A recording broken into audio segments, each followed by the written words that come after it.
BRICS summit में पहुंचे PM Modi ने रूसी राष्ट्रपति से मुलाकात की। रूस और भारत के संबंध को बताया ऐतिहासिक। मोदी ने कहा, कजान में कॉन्फ्लिक्ट खुलने से रिश्ते और मजबूत होंगे। रूस यूक्रेन युद्ध को लेकर पीएम मोदी का बयान, हर समस्या का समाधान बातचीत से होना चाहिए। भारत शांति का समर्थक। मोदी बोले, रूस यूक्रेन युद्ध को लेकर हम लगातार संपर्क में रहे। रूसी राष्ट्रपति पुतिन का बयान, ब्रिक्स ने बनाई है एक अलग पहचान, लेकिन इसमें सुधार के लिए अहम फैसले लेने होंगे। पूर्वी लद्दाख में भारत और चीन के बीच जारी गतिरोध खत्म। चीन ने भारत के साथ समझौते की पुष्टि की। जून 2020 से एलएसी पर चल रहा था गतिरोध। पूर्वी लद्दाख में पुरानी जगह पर लौटेंगी दोनों देशों की सेना। एलएसी पर बनी सहमति के बाद सेना प्रमुख जनरल उपेंद्र द्विवेदी का बड़ा बयान। बोले, हम अप्रैल 2020 की यथास्थिति बहाल करना चाहते हैं। सेना प्रमुख जनरल उपेंद्र द्विवेदी बोले, अप्रैल 2020 से हमारा यही रुख रहा है। एलएसी पर पेट्रोलिंग पर सहमति के बाद हम विश्वास बहाल करने की कर रहे हैं कोशिश। वक्फ बिल पर बनी जेपीसी की बैठक में भारी हंगामा। टीएमसी और बीजेपी सांसदों में झड़प। अभिजीत गंगोपाध्याय और कल्याण बनर्जी के बीच जबरदस्त कहासुनी। गुस्से में कल्याण बनर्जी ने चेयरमैन जगदंबिका पाल की और पानी की बोतल उछाली। टेबल पर बोतल पटकने के कारण हाथ में चोट लगी। महाराष्ट्र में चुनाव के बीच अजीत पवार और प्रफुल्ल पटेल दिल्ली के रवाना। सूत्रों के हवाले से खबर, गृह मंत्री अमित शाह और जेपी नड्डा से कर सकते हैं मुलाकात। मुंबई में कई जगहों पर यूपी सीएम योगी आदित्यनाथ के समर्थन में पोस्टरों पर योगी का चर्चित बयान बटेंगे तो कटेंगे लिखा। झारखंड में कांग्रेस ने 21 नामों की पहली लिस्ट जारी की। लोहरदगा से रामेश्वर ओना, जमशेदपुर से वेस्ट से बन्ना गुप्ता और जमशेदपुर ईस्ट से डॉक्टर अजय कुमार को टिकट। झारखंड चुनाव को लेकर बोले केंद्रीय मंत्री चिराग पासवान, झारखंड में एनडीए की मजबूत सरकार बनेगी। विपक्ष हार की ओर अग्रसर हो रही। झारखंड विधानसभा चुनाव से पहले बीजेपी की सीनियर नेता लुइस मरांडी समेत 3 पूर्व बीजेपी विधायक जेएमएम में शामिल सीएम हेमंत सोरेन से मुलाकात की। केंद्रीय मंत्री गिरिराज सिंह ने राहुल गांधी पर निशाना साधा। कहा, कश्मीर हमले पर नहीं खुली राहुल की जुबान। बांग्लादेश और तेलंगाना में मंदिर तोड़े जाने पर भी रहते हैं चुप।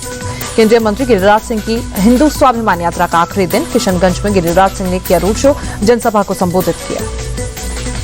पीएम मोदी ने अमित शाह को उनके जन्मदिन पर दी बधाई। लिखा, उन्होंने अपना जीवन बीजेपी को मजबूत करने में समर्पित किया। उन्होंने एक असाधारण प्रशासक के रूप में अपनी पहचान बनाई है।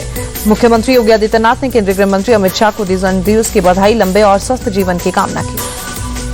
हरियाणा सीएम सैनी से पंचकुला में सिविल अस्पताल का औचक निरीक्षण किया। अस्पताल में वार्डों का दौरा किया, मरीजों से भी मुलाकात की। लखनऊ में सीएम योगी ने सिल्क एक्सपो 2024 का उद्घाटन किया। पंडित दीनदयाल उपाध्याय रेशम रत्न अवार्ड भी वितरित किए।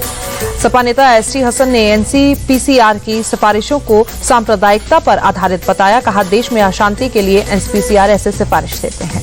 पंजाब सीएम भगवंत मान ने डेरा सच्चा सौदा प्रमुख गुरमीत राम रहीम सिंह के खिलाफ मुकदमा चलाने की मंजूरी दी। 2015 के बेअदबी मामले में केस चलाने की इजाजत। दिल्ली में केजरीवाल के खिलाफ बीजेपी का प्रदर्शन। सीएम आवास के रेनोवेशन पर टैक्सपेयर के पैसों का दुरुपयोग का आरोप। मध्य प्रदेश में इंडिया गठबंधन में फूट। सपा ने कांग्रेस के खिलाफ बुधनी विधानसभा सीट से उतारा उम्मीदवार। समाजवादी पार्टी ने कांग्रेस से मांगी थी 2 में से 1 सीट। विदेश मंत्री एस जयशंकर ने दिल्ली में भूटान के पीएम शेरिंग तोब्गे से की मुलाकात। कई मुद्दों पर बातचीत की। भारत दौरे पर सिंगापुर के रक्षा मंत्री डॉक्टर एनजी इंघेन दिल्ली में नेशनल वॉर मेमोरियल पहुंचकर शहीदों को श्रद्धांजलि दी।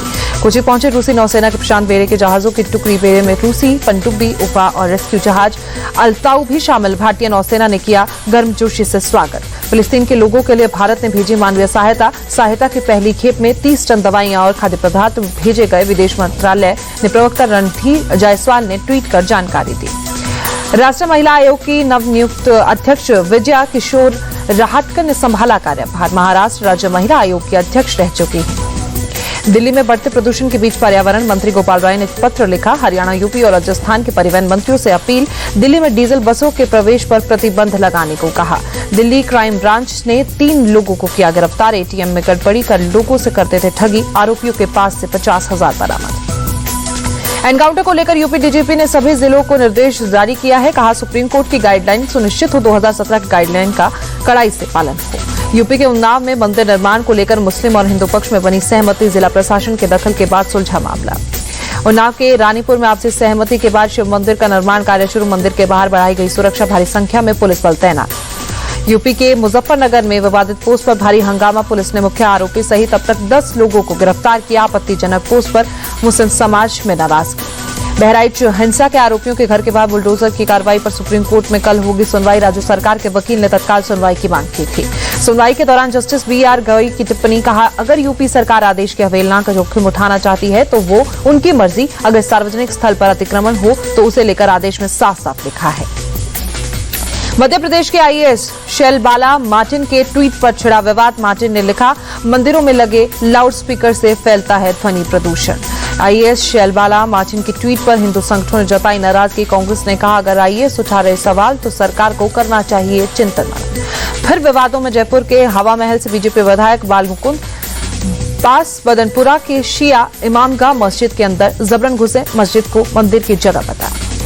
मुस्लिम शिया समाज की ओर से मस्जिद की जमीन के दस्तावेज दिखाने पर मौके से लौटे बाल मुकुंद, शिया समाज के लोगों ने थाने में शिकायत दर्ज की। भोपाल में पाकिस्तान के समर्थन में नारेबाजी करने वाला फैजान पहुंचा थाने। तिरंगे को दी 21 बार सलामी, 21 बार बोलना पड़ा भारत माता की जय। फैजान ने पाकिस्तान जिंदाबाद और भारत मुर्दाबाद के लगाए थे नारे। कोर्ट ने फैजान को सशर्त जमानत देने के साथ सुनाई अनूठी सजा। माह के पहले और चौथे मंगलवार को तिरंगे को देनी होगी सलामी। पुणे के खेड़ शिवापुर टोल नाका पर चेकिंग के दौरान एक कार से 5 करोड़ कैश बरामद। पुलिस ने जब्त की हुई राशि आयकर विभाग को सौंपी।